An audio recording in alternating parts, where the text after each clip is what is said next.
কৃষ্ণ সাগরের উত্তর পূর্ব তীরে অবস্থিত একটি বন্দরে ভয়াবহ বিস্ফোরণের শব্দ যখন আকাশ কাঁপিয়ে দিচ্ছিল, তখন পুরো বিশ্ব স্তম্ভিত হয়ে দেখছিল একটি ঐতিহাসিক মুহূর্ত যা রাশিয়া ইউক্রেন যুদ্ধের মোড় সম্পূর্ণভাবে পাল্টে দিতে পারে। রাশিয়ার সবচেয়ে গুরুত্বপূর্ণ অর্থনৈতিক স্থাপনা তামান বন্দরে ইউক্রেনের প্রকাশ্য হামলা শুধুমাত্র একটি সামরিক অভিযান ছিল না, বরং এটি ছিল একটি স্পষ্ট বার্তা যে যুদ্ধের নিয়ম এখন সম্পূর্ণ বদলে গেছে। তামান বন্দরের নাম হয়তো অনেকের কাছে অপরিচিত শোনাতে পারে, কিন্তু রাশিয়ার অর্থনীতির জন্য এই বন্দরটি যে কতটা গুরুত্বপূর্ণ তা বোঝার জন্য কেবল একটি সংখ্যাই যথেষ্ট। 2009 সালে আনুষ্ঠানিকভাবে উদ্বোধন হওয়া এই কৃত্রিম বন্দরটি রাশিয়ার ক্রাসনোদার অঞ্চলের তামান উপদ্বীপে অবস্থিত, যা বিখ্যাত ক্রিমিয়া ব্রিজের একেবারে নিকটবর্তী। এই বন্দরটি নির্মাণ কাজ এখনও সম্পূর্ণভাবে শেষ হয়নি, তবুও এটি ইতিমধ্যে রাশিয়ার সবচেয়ে ব্যস্ততম এবং অর্থনৈতিকভাবে সবচেয়ে গুরুত্বপূর্ণ বন্দরে পরিণত হয়েছে। রাশিয়ার অর্থনৈতিক শক্তির মূল ভিত্তি যে এই বন্দর, তা বুঝতে হলে পরিসংখ্যানগুলো জানা জরুরি। 2011 সাল থেকে রাশিয়ার মোট খাদ্যশস্য রপ্তানির প্রধান হাব হিসেবে কাজ করছে এই তামান বন্দর। রাশিয়ার যে এলপিজি বা তরল পেট্রোলিয়াম গ্যাস রপ্তানি করে তার প্রায় 7.5% এই বন্দর দিয়েই সম্পূর্ণ হয়। বছরে 5 থেকে 7 মিলিয়ন টন খাদ্যশস্য, গম এবং অন্যান্য শস্য এই বন্দর থেকে বিশ্বের বিভিন্ন দেশে রপ্তানি করা হয়। তেল এবং তেলজাত পণ্য রপ্তানি হয় 20 মিলিয়ন টন। কিন্তু এখানেই শেষ নয়, প্রায় 30 মিলিয়ন টনের বেশি কয়লা এবং 40 মিলিয়ন টনের মতো সার, অ্যামোনিয়া এবং অন্যান্য কৃষি সংশ্লিষ্ট পণ্য প্রতি বছর এই বন্দর দিয়ে রপ্তানি করা হয়। সবচেয়ে চমকপ্রদ তথ্যটি হলো রাশিয়ার নিজস্ব রিপোর্ট অনুসারে জ্বালানি তেল এবং এলএনজি বাদ দিয়ে শুধুমাত্র তেল, খাদ্যশস্য এবং কয়লা রপ্তানি করে এই বন্দরটি দিয়ে 2024 সালে রাশিয়া একা $43 বিলিয়ন আয় করেছে। যদি সামগ্রিকভাবে হিসাব করা হয় তাহলে এই বন্দর দিয়ে রাশিয়া বছরে অন্তত $100 বিলিয়ন আয় করে। এই বিশাল অঙ্কের টাকা রাশিয়ার যুদ্ধকালীন অর্থনীতির মূল ভিত্তি, যা দিয়ে তারা তাদের সামরিক অভিযান অব্যাহত রাখছে।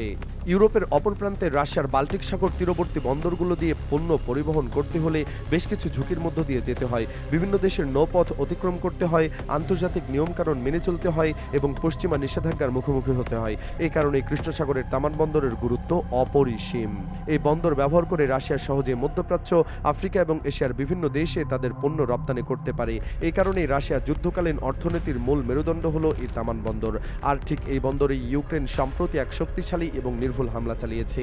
এটি কোনো গুজব বা অনিশ্চিত খবর নয়। ইউক্রেন নিজেই প্রকাশ্যে সেই ঐতিহাসিক হামলার ভিডিও ফুটেজ প্রকাশ করেছে, যা দেখে পুরো বিশ্ব স্তম্ভিত হয়ে গেছে। ভিডিওতে স্পষ্টভাবে দেখা যাচ্ছে কিভাবে ইউক্রেনের ড্রোনগুলো শত শত কিলোমিটার পাড়ি দিয়ে নিখুঁতভাবে এই বন্দরের অত্যন্ত গুরুত্বপূর্ণ টার্মিনালে গিয়ে একের পর এক আঘাত হানছে। রাশিয়ার আকাশ প্রতিরক্ষা ব্যবস্থা যেন শুধু চেয়ে চেয়ে দেখেছিল, কোনোভাবেই কার্যকর কোনো প্রতিরোধ গড়ে তুলতে পারেনি। ভিডিওতে দেখা যায় রাশিয়ার আপ্রাণ চেষ্টা করেছিল তাদের এই অত্যন্ত গুরুত্বপূর্ণ বন্দরটি রক্ষা করার জন্য, কিন্তু তাদের সকল প্রচেষ্টা ব্যর্থ হয়েছে। এই ধরনের হামলা কৌশলগতভাবে অত্যন্ত বড় এবং সাহসী পদক্ষেপ হিসেবে বিবেচিত হচ্ছে, কারণ রাশিয়ার অর্থনীতির যে বন্দর মূল ভিত্তি, যেখান থেকে প্রায় $100 বিলিয়ন আয় হয়, সেই বন্দরের নিরাপত্তাই যদি করতে না পারছে রাশিয়া, পরোক্ষভাবে বলা যায় যে ইউক্রেন এখন তার হামলার তীব্রতা এমন এক পর্যায়ে নিয়ে গেছে যে রাশিয়ার সবচেয়ে বেশি শক্তিশালী অর্থনৈতিক কাঠামোতে সরাসরি আঘাত হানা শুরু করেছে। সামরিক বিশেষজ্ঞরা এই বিষয়টিকে বিভিন্নভাবে দেখছেন এবং অনেকে মনে করছেন রাশিয়া তার কূটনৈতিক বেইমানির উপযুক্ত ফল পেয়েছে। এই ধরনের বিশ্লেষণের পেছনে বেশ কিছু যৌক্তিক কারণ রয়েছে। 2011 সাল থেকে পুরোপুরি চালু হওয়া এই বন্দরটি গত 3 বছরের যুদ্ধে ইউক্রেনে কখনোই এমন প্রকাশ্য এবং শক্তিশালী হামলা চালায়নি। বিশেষ করে যতদিন ইরানের সহযোগিতায় রাশিয়ার পক্ষে অব্যাহত ছিল, ইরান থেকে ড্রোন এবং ব্যালিস্টিক মিসাইল সরবরাহ আসছিল, ততদিন ইউক্রেন অনেকটাই সংযত ছিল। তারা একটি নির্দিষ্ট রেডলাইন মেনে চলেছিল, কারণ ইরানের অস্ত্রের বড় সরবরাহ ইউক্রেনের জন্য বড় ধরনের ক্ষতি ডেকে আনতে পারত। কিন্তু পরিস্থিতি পরিবর্তন হয়েছে যখন থেকে রাশিয়া এবং ইরানের মধ্যে দূরত্ব বাড়তে শুরু করেছে।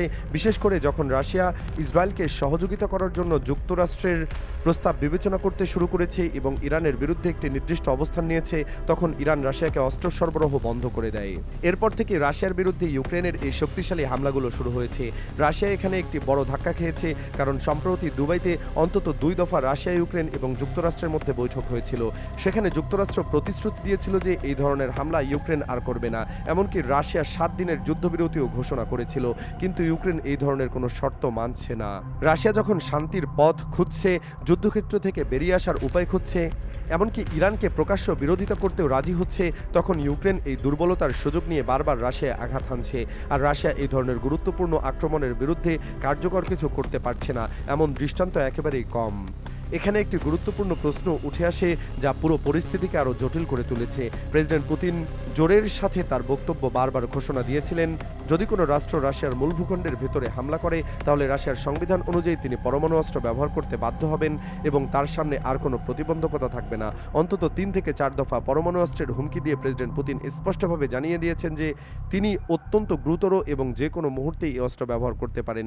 কিন্তু প্রশ্ন হলো, ইউক্রেন আর কত গভীরে রাশিয়ার হামলা করলে সেটা মূল ভূখণ্ডে হামলা হিসাবে বিবেচিত হবে? তামান বন্দর রাশিয়ার প্রধান বন্দর, যেখান থেকে $100 বিলিয়ন আয় হয়, সেই বন্দরেই তারা হামলা করেছে। তাহলে আর কিভাবে হামলা করলে প্রেসিডেন্ট পুতিন ধরে নেবেন যে এটি রাশিয়ার মূল ভূখণ্ডের ভেতরে হামলা? এই পরিস্থিতিতে আরও একটি গুরুত্বপূর্ণ বিষয়ের দিকে দৃষ্টি আকর্ষণ করে। যখন আমরা বিমানে ভ্রমণ করি তখন ক্রু মেম্বাররা একটি গুরুত্বপূর্ণ নির্দেশনা দেন যে জরুরি পরিস্থিতিতে যখন উপর থেকে অক্সিজেনের মাস্ক নেমে আসবে তখন প্রথমে নিজে মাস্ক পরে নিন, তারপর অন্যকে সাহায্য করুন। মূল কথা হলো প্রথমে নিজে বাঁচুন, তারপর অন্যদের সহায়তা করুন। এখন রাশিয়ার ক্ষেত্রেও একই প্রশ্ন উঠে আসে। রাশিয়া যে আকাশ প্রতিরক্ষা ব্যবস্থা তৈরি করেছে, যেমন S-300, S-400 বা S-500, সেই আকাশ প্রতিরক্ষা ব্যবস্থা যদি রাশিয়ার নিজের নিরাপত্তায় দিতে না পারে তাহলে এই প্রতিরক্ষা ব্যবস্থা ভারতের মতো বিশাল দেশ বা ইরানের মতো দেশের কিভাবে নিরাপত্তা দেবে? এই প্রশ্নটি অত্যন্ত গুরুত্বপূর্ণ, কারণ ভারত এবং ইরান উভয় দেশই রাশিয়ার আকাশ প্রতিরক্ষা ব্যবস্থার উপর অত্যাধিক নির্ভরশীল। ভারত S-400 দিয়ে সুসজ্জিত এবং সম্প্রতি তারা 100 থেকে 150টি অতিরিক্ত ইন্টারসেপ্ট মিসাইল ক্রয় করতে যাচ্ছে, যেখান থেকে বিলিয়ন বিলিয়ন ডলার খরচ হতে পারে। ইরানও S-300 দিয়ে প্রচুরভাবে সজ্জিত এবং তাদের নিজস্ব বাভার 373 প্রযুক্তিও রাশিয়ার S-300 এর উপর অনেকটাই নির্ভরশীল। কিন্তু রাশিয়ার আকাশ প্রতিরক্ষা ব্যবস্থা যুদ্ধক্ষেত্রে রাশিয়ার নিরাপত্তা দিতে চরমভাবে ব্যর্থ হচ্ছে। এর অসংখ্য দৃষ্টান্ত রয়েছে। এই ব্যর্থতা ইরানের জন্য একটি বড় সতর্কবার্তা, কারণ ইরানের আকাশ প্রতিরক্ষা ব্যবস্থা যেগুলো রাশিয়ার প্রযুক্তি নির্ভর, সেগুলো যুক্তরাষ্ট্র বা ইসরায়েলের আক্রমণের বিরুদ্ধে খুব ভালো একটা কার্যকারিতা দেখাবে এমন আশা করা অত্যধিক আশাবাদী হবে। তবে এখানে একটি গেম চেঞ্জার বিষয় রয়েছে যা সম্পূর্ণ ভিন্ন। চীনের আকাশ প্রতিরক্ষা ব্যবস্থা, বিশেষ করে HQ-9B এবং HQ-19 এবং চীনের যে কিল চেন প্রযুক্তি রয়েছে, এটি একমাত্র ভরসা যা যুক্তরাষ্ট্র এবং ইসরায়েলের বিরুদ্ধে কার্যকরভাবে প্রতিরোধ করে তুলতে পারে। তামান বন্দরের এই হামলা শুধুমাত্র একটি সামরিক অভিযান নয়, এটি একটি স্পষ্ট বার্তা যে ইউক্রেন এখন রাশিয়ার অর্থনৈতিক স্তম্ভগুলোতে সরাসরি আঘাত হানতে প্রস্তুত এবং সক্ষম। রাশিয়ার প্রতিরক্ষা ব্যবস্থার এই ব্যর্থতা শুধু রাশিয়ার জন্যই নয়, বরং যেসব দেশের রাশিয়ার অস্ত্র এবং প্রযুক্তির উপর নির্ভরশীল তাদের জন্য একটি বড় প্রশ্নবোধক চিহ্ন। বিশ্বের ভূরাজনৈতিক পরিস্থিতি এখন একটি নাজুক মোড়ে এসে দাঁড়িয়েছে। একদিকে পরমাণু যুদ্ধের হুমকি, অন্যদিকে অর্থনৈতিক যুদ্ধ, আর মাঝখানে রয়েছে প্রযুক্তিগত শ্রেষ্ঠত্বের লড়াই। তামান বন্দরের এই হামলা প্রমাণ করে যে আধুনিক যুদ্ধে শুধু সৈন্য সংখ্যা বা ট্যাঙ্কের সংখ্যা গুরুত্বপূর্ণ নয়, বরং প্রযুক্তিগত উৎকর্ষতা এবং কৌশলগত দূরদর্শিতাই মূল চাবিকাঠি। ইউক্রেন যে সাহস দেখিয়েছে তা অভূতপূর্ব, আর রাশিয়ার যে দুর্বলতা প্রকাশ পেয়েছে তা চিন্তার বিষয়। এই যুদ্ধের পরবর্তী অধ্যায় কী হবে তা এখনো অনিশ্চিত, কিন্তু একটি বিষয় নিশ্চিত, তা তামান বন্দরের এই হামলার ইতিহাসের পাতায় একটি গুরুত্বপূর্ণ মোড় হিসেবে লেখা হয়ে থাকবে। এতক্ষণ আমাদের সাথে থাকার জন্য ধন্যবাদ।